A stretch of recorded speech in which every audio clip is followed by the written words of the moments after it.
चलेगा कहाँ चले चढ़ेगा माला फूल, क्योंकि वो कहता इधर प्रयाग न गंगा सागर, इधर न रामेश्वर काशी, कहाँ किधर है तीर्थ तुम्हारा, कहाँ चले तुम सन्यासी।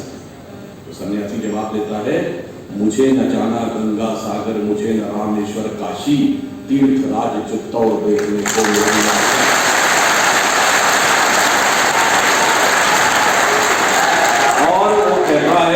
वहीं जा रहा पूजा करने लेने सतियों की पग धूल, वहीं हमारा दीप जलेगा, वहीं चढ़ेगा माला।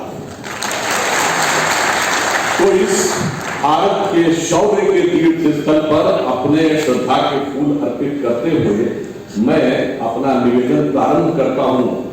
और यह भी देखिए कितना सुखद संयोग है कि आज नवरात्र का दिन है, यानी आदि शक्ति की पूजा का पर्व। और यहीं से हम उस विषय को देते हैं कि स्वतंत्रता के अमृत महोत्सव में हमारा स्व क्या था, उस स्व को कहां से पहचानना है। हम 9 दिन तक देवी के भिन्न भिन्न रूपों की उपासना करते हैं। पूछना चाहता हूं विनम्रता से और चुनौती से, दुनिया में जितनी भी सभ्यताएं, देश, रिलीजन, पंथ, मत, संप्रदाय हैं, सबने ईश्वर की कल्पना की है।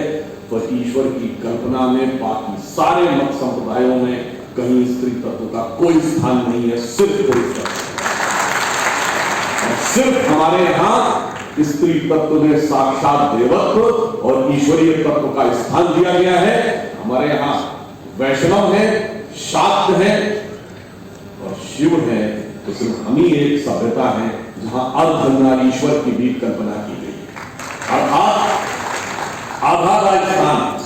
और सिर्फ वो कल्पना नहीं की गई, उसको किस रूप में व्याख्या की गई है। व्याख्या ये है जो हमारे शास्त्रों में लिखा है, वागार्थम संप्रक्षो वागार्थम प्रतिपतये जगतः पितरो वंदे पार्वती परमेश्वर। अर्थात भगवान शंकर ने का अर्धनारीश्वर स्वरूप में मां पार्वती और शंकर जी का स्वरूप उसी प्रकार मिलकर रचना करता है सृष्टि की, जैसे कविता का शब्द और अर्थ। यदि अर्थ न हो तो शब्द का कोई महत्व नहीं, और यदि शब्द न हो तो अर्थ की कोई अभिव्यक्ति नहीं। तो इस प्रकार से आप समझिए कि सिर्फ इतना ही नहीं, हमारी संस्कृति एकमात्र संस्कृति जहां पर धर्म ग्रंथों पर व्याख्या करने और शास्त्रार्थ करने का अधिकार स्त्रियों को दिया गया। एक नहीं, दो नहीं, 20-22 वैदिक काल की स्त्रियां हैं, गार्गी, अपाला, लोकमुद्रा, मैत्रेयी, जिन्होंने वेदों पर व्याख्या की है। और इतना ही नहीं, वेदज्ञ प्रकांड विद्वान ऋषियों से शास्त्रार्थ किया है। गार्गी ने ऋषि याज्ञवल्क्य के साथ, संध्या ने ऋषि मेधातिथि के साथ। फिर मैं चुनौती से पूछता हूं हमारे ऊपर ज्ञान देने वाले लोगों, बताओ तुम्हारे यहाँ धर्म ग्रंथ में कहीं टिप्पणी करने का अधिकार की स्त्री को है? डिस्कशन करना तो बहुत दूर की बात। और चूंकि देवी का प्रभाव एक और बात याद देना चाहता हूं, सबसे सामान्य और प्रसिद्ध शास्त्रार्थों का आचार्य मंडल मिश्र और शंकराचार्य जी का उसमें जज कौन था? आचार्य मंडल मिश्र की पत्नी उभय भारती।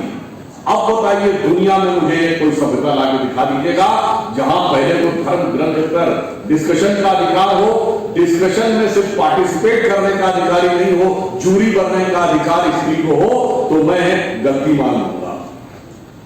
आप सोचिए कितना विराट हमारा यह विचार, कितनी विराट हमारा स्वतत्व, परंतु उसके बावजूद हमारे मन में इस प्रकार की बातें भरी जाती। और कोई कहेगा ऐसा नहीं कि सिर्फ प्राचीन काल में, आज आप में से बहुतों को पता होगा कि हिंदू धर्म में भिन्न भिन्न अखाड़े हैं, हमारे 13 अखाड़े।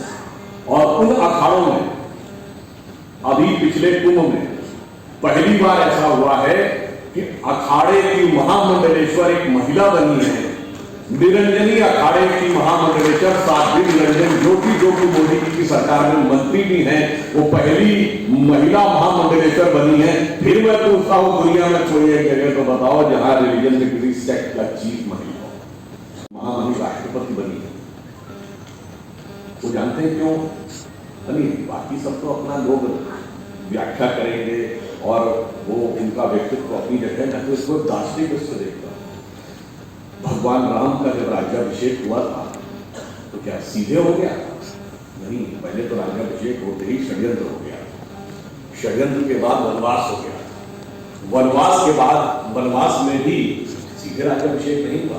पहले माता शबरी का सम्मान हुआ था, निषाद राज का राज्याभिषेक हुआ था, सुग्रीव का राज्याभिषेक हुआ था, तब राम का राज्याभिषेक हुआ था। तो जब भव्य राम मंदिर बनने वाला था तो ये कैसे संभव है कि समाज के हर वर्ग खड़ा हो, वो जब तक सत्ता में आके स्थापित नहीं होगा तो भगवान की लीला ऐसे ही नहीं है। वही उस काल में भी थी और वही आज काल में भी, आज के काल में भी है। तो मैं इसी को वह प्रतीक पाता। अब आज एक और पुनीत अवसर है कि भगत सिंह जी का आज जन्म है। भगत सिंह जी हम सभी जानते हैं भारत के स्वतंत्रता के लिए आत्मोत्सर्ग करने वाले उन महान स्वतंत्रता संग्राम सेनानियों में से एक थे। और जो लोग आज कहते हैं कि इसमें मैं आपको कुछ एक फैक्ट्री बताना चाहता हूं। वैसे तो भगत सिंह जी के त्याग के लिए, भगत सिंह जी के बलिदान के लिए, अगर वो पुरानी वाली स्टेज फिल्म याद हो तो जब वो फांसी के फंदे पर चढ़ने जा रहे थे तो कौन सा गीत सुनता था? भाई रंग दे बसंती चोला, और जिस चोले को पहन शिवाजी खेले अपनी जान पर, जिसे पहन फांसी की रानी मिट गई अपनी आंख पर, आज उसी को पहन के निकला हम मस्तों पर। ये बसंती चोला ही था, मगर अफसोस इस बसंती से लोगों के दिल में बड़ा दर्द होने लगा है। और दर्द ही नहीं होने लगा है, वो बहुत कुछ जलने भी लगे। जलती हुई लोगों ने कितना प्रतीक बताने की जरूरत नहीं है।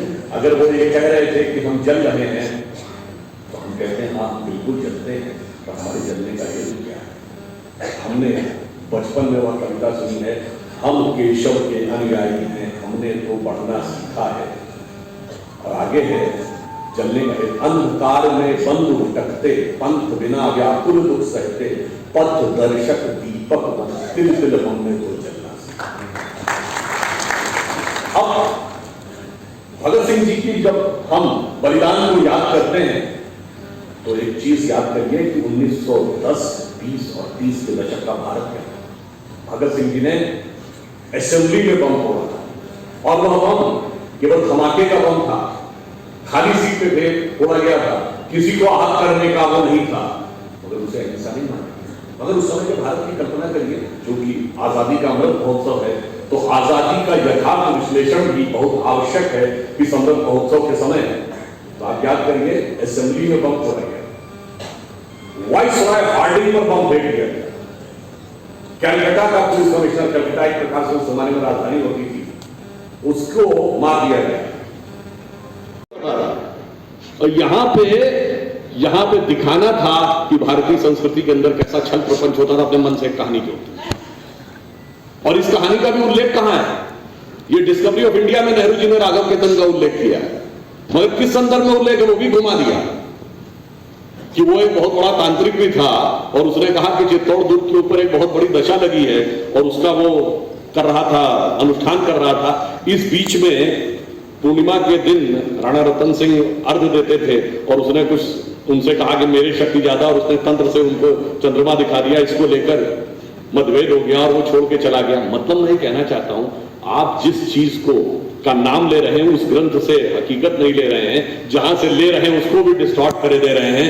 इतना सब घुमाने का कार्य, और यहां के उस शौर्य की धरती के ऊपर इस प्रकार की चीजें रखने का, अरे भाई आप सोचिए, वो माता पद्मावती जी को कैसे दिखा देंगे? अरे यहां तो वो था, आपने वो सुना होगा ना कि जब राजा मान सिंह आए तो राणा प्रताप उनके साथ भोजन करने नहीं गए। श्याम नारायण पांडे जी ने लिखा है कि जब भोजन करने नहीं पहुंचे तो उसने पूछा कि क्यों नहीं आए काका? उन्होंने कहा उनकी तबीयत खराब है। उन्होंने कहा मैं समझ सकता हूं कि तबीयत क्यों खराब है, मगर उसका उत्तर उनका एक नौकर देता है। वो बोलता है, कहता हाँ तो आपने समझ लिया तो मैं स्पष्ट करने को तैयार हूं।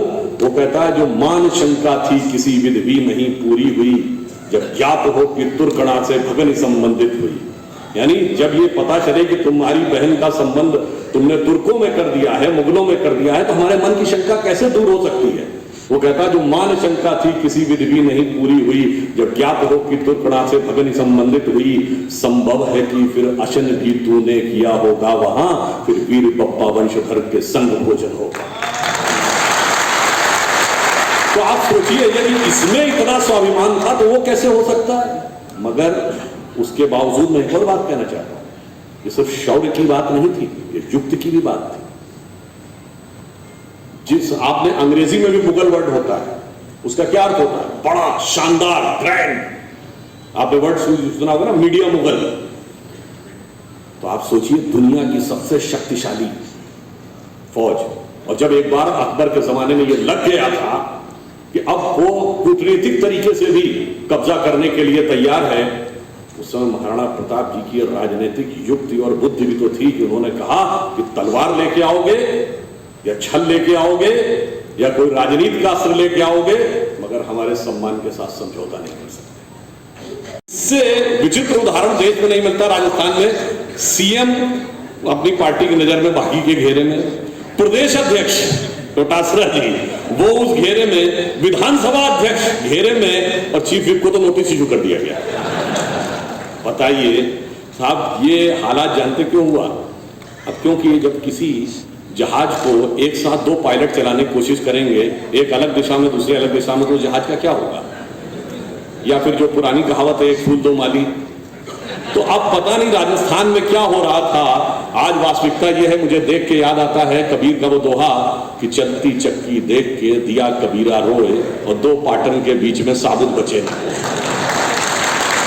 और उधर उनके चिर युवा और चिर व्याकुल युवराज दक्षिण भारत से भारत जोड़ो यात्रा में लगे हैं। कहां से? उस केरल से जहां उनका मुस्लिम लीग के साथ गठबंधन है। देश का विभाजन करने वाली मुस्लिम लीग के साथ गठबंधन है। पीएफआई जिस पे प्रतिबंध लग गया, उसके बहुत से समर्थक जो पीएफआई के समर्थन में बोलते थे, वो उनके समर्थन में बोल रहे थे।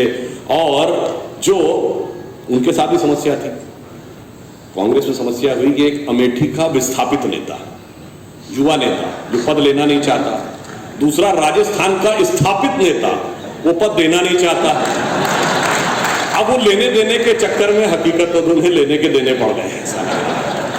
नंबर 1 वो मार दिया गया, नंबर 2 वो बंदी बना लिया गया, नंबर 3 टैक्स देना शुरू कर दिया हो, नंबर 4 जाके हाजिरी लगा दी। चारों में से कौन सा काम किया था महाराणा प्रताप ने? जब कुछ नहीं किया था तो